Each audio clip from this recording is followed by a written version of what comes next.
Hey everyone, I'm back here with part 2 of my response to Huey Lewis's review of Digimon the movie.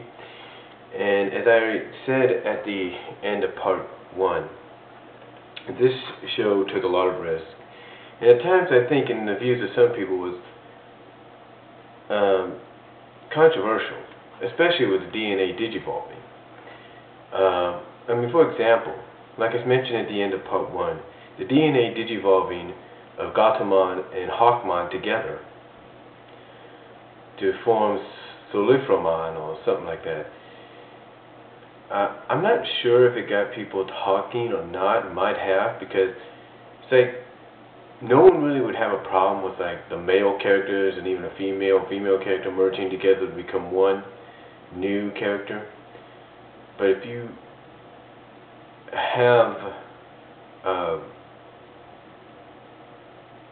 have this one character,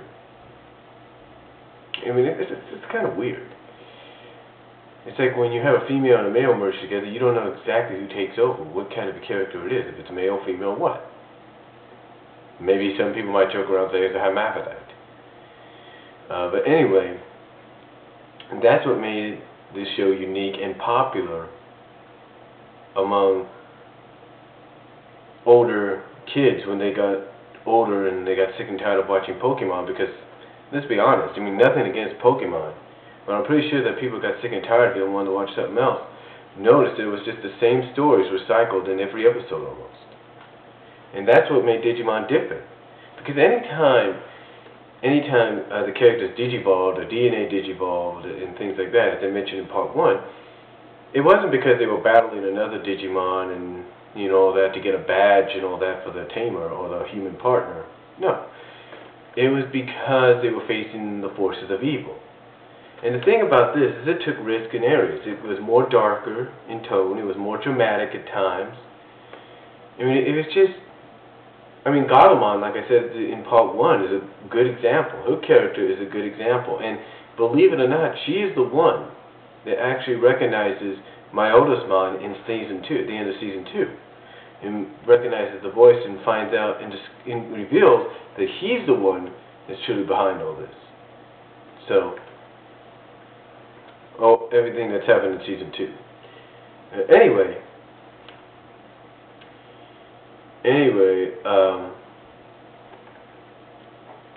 getting back to what I'm saying, it took risk.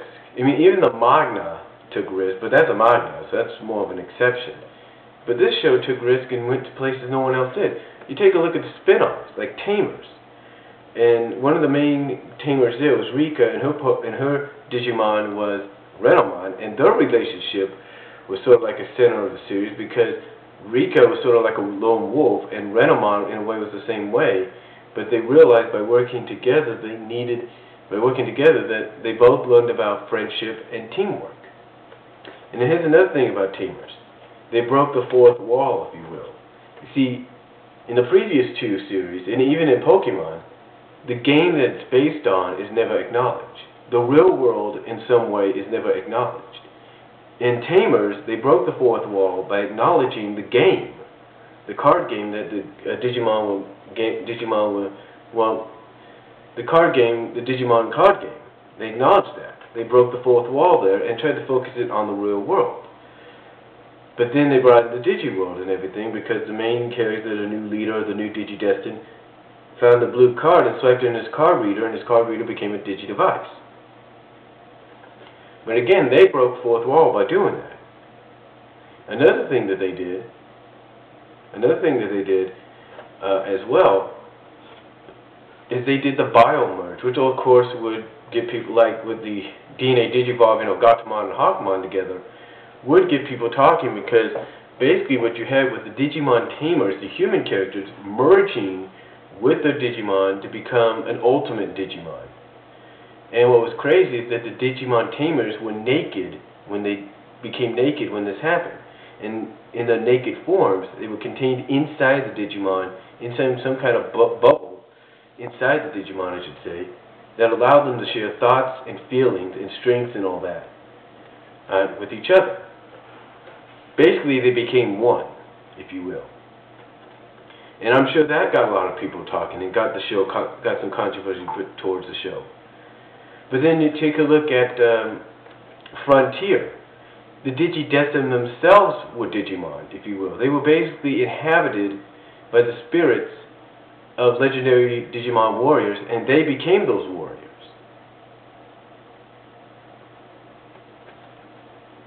You know, and now you got the newest one, which is Data Squad. And that's supposed to be darker in tone and everything, and aimed at an older audience, period.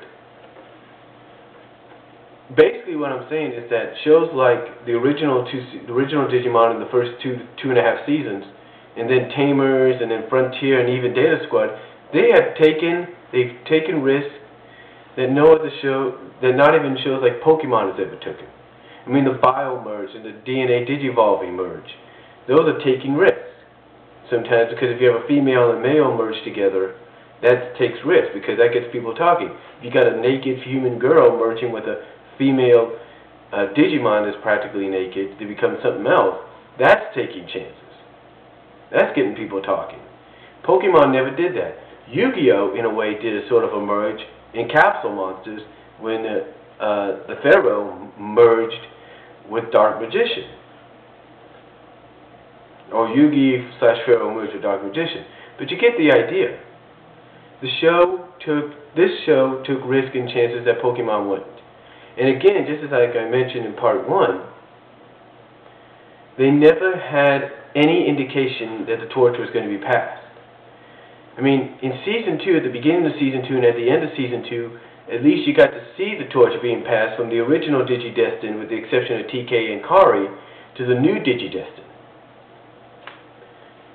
And then, at the end of the season, at the end of the original Digimon run, at the end of the 2.5 seasons, at the end, you get what I'm saying. At the end of Season 2, we get to see what happens to all the Digidestined, the originals and the new, and see what the future has held for them, what has happened to them in the future, what they have become along with the Digimon. Pokemon has not yet done that, has yet to do that. And here's another thing. You want to get people talking, you go back and you watch this movie, you find out that Sora has feelings for Tai, and Tai has feelings for Sora, right? But we find out at the end that the future says that Matt and Sora get married. Now believe me, I know how much that would get people talking. Take a look at the Sonic families. People want to see Sonic and Sally together. Some people want to see Sonic and Amy. Some people want to see Sonic and Mina. Some people want to see Sally and Con, Sally and somebody else. That gets people talking too. But you get what I'm saying. You get what I'm saying, basically. Matt and Sora getting together, being married and all that, and having kids, that would get people talking that supported the pairing of Tai and Sora. You understand? You understand what I'm saying? Basically, as I mentioned, Pokemon never has yet to do this. Nor have they ever had Ash pass the torch to somebody else. Nor have they had Brock has passed the torch, but he's come back. Misty is the only one that sort of passed the torch, if you will. And she's come back maybe once or twice during the other spin-off series. But never once have you seen Ash, pass the torch to someone else and then go his own way and never be seen again, or only be seen on occasions. He's always there. And that's why I think fans, when they get older, they get sick and tired of it. They get sick and tired of seeing the same human character, the same lead character. They want to see someone different. And that's why they turn to a show like Digimon, which is the alternative to it, because at least it does that. It passes the torch. It gives you different lead characters. And that's what makes it overall, and I hate to say this, with all due respect to Pokemon, makes it better than Pokemon, even today. It makes it better. I mean, true, you don't see the card games and all that, and the video games based on it as much anymore, but still, it's a better alternative. The same with Yu-Gi-Oh! Despite how you feel about some of its spin-offs, it's a better alternative to Pokemon, because it took risk. But anyway, that's just my response to Huey Lewis's review of the Digimon movie and franchise. I hope you guys enjoyed it. I'm sorry if it's in 2 parts, but I hope you enjoyed it. I recommend you do watch this movie. Again, if you can rent it on DVD and you've got a copying software, copy it from the DVD, and if not, go online, Google the movies, Google the movie title, and Google Mega Upload or Rhapsody Show, whatever you use to download AVIs or WMVs, and download this. It's a good movie. It's really good. And like Huey said, it is separated into 3 different films. It is 3 different films combined into one. So anyway, that's all I want to say. And Huey, if you got any comments, let me know, and I will talk to you all later.